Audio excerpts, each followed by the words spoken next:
कहा, सुनते हैं।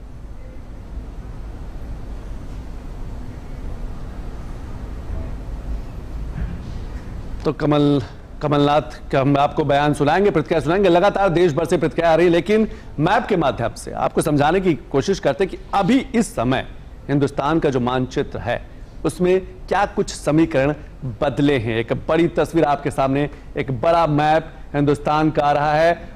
ये जो 3 बड़ी तस्वीरें आप देख रहे हैं, विपक्षी गठबंधन 227, इंडिया 297, आदर्श 29 के आसपास। लेकिन अगर ये हिंदुस्तान के मैप में जुड़ते हैं तो ये एक बड़ी तस्वीर आपके सामने उभर कर सामने आ सकती है। विपक्षी गठबंधन 227 पे, इंडिया 297 पे, आदर्श पे। ये अभी तक के आंकड़े हैं, अभी इसमें से परिणाम नहीं आए, लेकिन ये आंकड़े बहुत कुछ कहते हैं कि हिंदुस्तान की तस्वीर किस तरीके से बदल सकती है। ये पूरे 543 सीटों के अभी तक के जो आंकड़े निकल के आए हैं वो हम आपको समझाने की कोशिश कर रहे थे कि अभी ये उभरती हुई भारत की जो तस्वीर है ये कहती है कि जो इंडिया गठबंधन है वो 297 पर रुका हुआ है, विपक्षी गठबंधन जो है वो 227 पर टिका हुआ है। ये समीकरण, ये आंकड़े जरूर बदलेंगे और ये अभी तक, क्योंकि अभी काउंटिंग चल रही है और अभी काफी समय, अभी लगभग अगर 8 बजे से इसको कनेक्ट जोड़ा जाए तो लगभग 3 साढ़े 3 घंटे की काउंटिंग हुई है। लेकिन ये हिंदुस्तान की जो तस्वीर है बहुत कुछ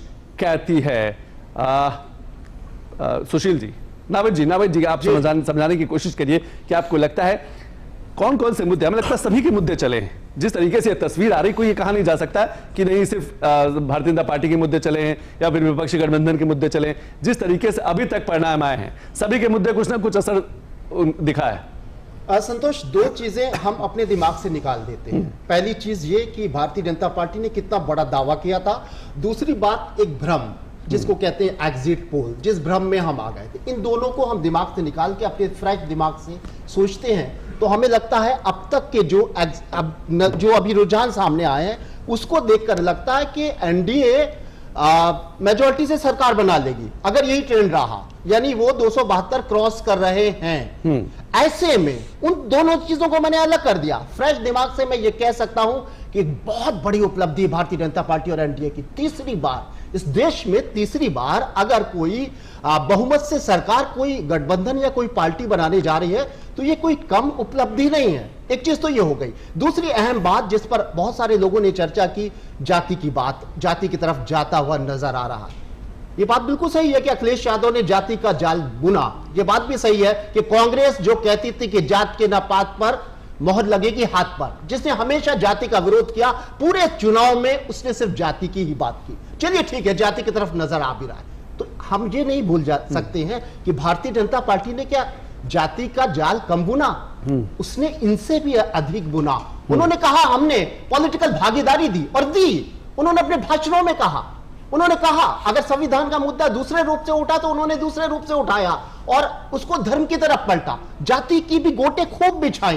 राजभर जिनके बारे में बड़ा कहा जाता था, बड़बोले हैं, जनता में विरोध है क्योंकि कुछ भी बोल देते हैं, मुख्यमंत्री के बारे में, प्रधानमंत्री के बारे में कोई अपशब्द भी बोल सकते हैं, लेकिन क्योंकि जाति के नेता है, उत्तर प्रदेश में जाति मायने रखती है, तो भारतीय जनता पार्टी ने उनको अपने में जोड़ा रखा, उनके साथ एक समझौता किया। तो जाति दोनों तरफ से चली है। जाति दोनों तरफ से चली है। सुशील जी, क्या आपको लगता है कि लगातार विपक्ष कहता रहा है कि संविधान बदल देंगे, लोकतंत्र को खतरा है, ये मुद्दे भी कहीं ना कहीं मतदाताओं के जहन में रहे और असर भी उसका दिख रहा है? संतोष जी, निश्चित रूप से जब राजनीतिक असंतोष होता है, खासतौर पर देखिए जो शुरुआती यहाँ पर राजनीतिक लक्षण दिखने शुरू हुए तो ऐसा लगा कि भारतीय जनता पार्टी या प्रधानमंत्री मोदी जी के खिलाफ तो असंतोष आमतौर पर नहीं दिखा, लेकिन इनके जो प्रत्याशी थे उनके खिलाफ असंतोष दिख रहा था।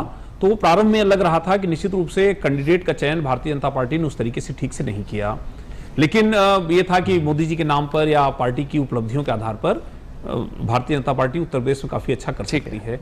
लेकिन अब जैसा कि अभी शुरुआती रुझान देखने में आ रहा है कि भारतीय जनता पार्टी के जो विरुद्ध मतदाता थे वो पोलराइजेशन हो गया, क्योंकि बहुजन समाज पार्टी उस तरीके से चुनाव नहीं लड़ पाई। तो एक तो पोलराइजेशन हुआ और जब ऐसी स्थितियां बनने लगी और खासतौर पे जाति राजनीति में और साथ में संविधान खतरे में है, लोकतंत्र खतरे में है, ऐसे मुद्दे उठाए गए तो कहीं न कहीं एक ऐसा बड़ा वर्ग जो असंतोष पहले से उसके मन में था वो इनकी नीतियों के प्रति वो आकर्षित हुआ और ऐसा भय का माहौल बनना शुरू हुआ।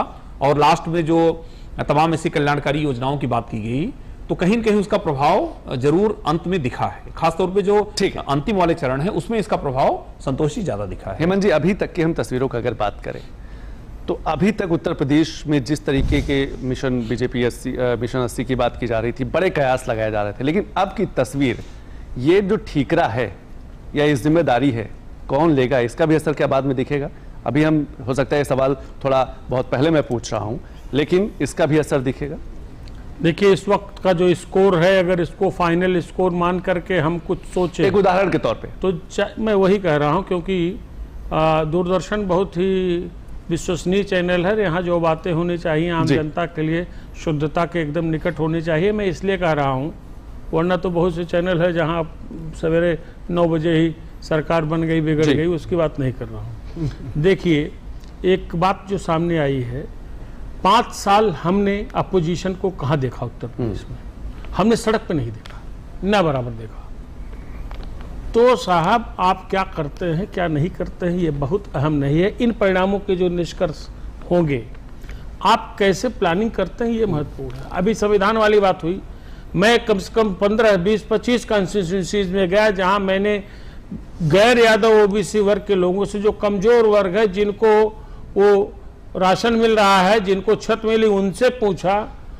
वो कहते थे कि भैया ये बताइए, संविधान जब बाबा साहब का संविधान बदल जाएगा तो हमारा आरक्षण खत्म हो जाएगा।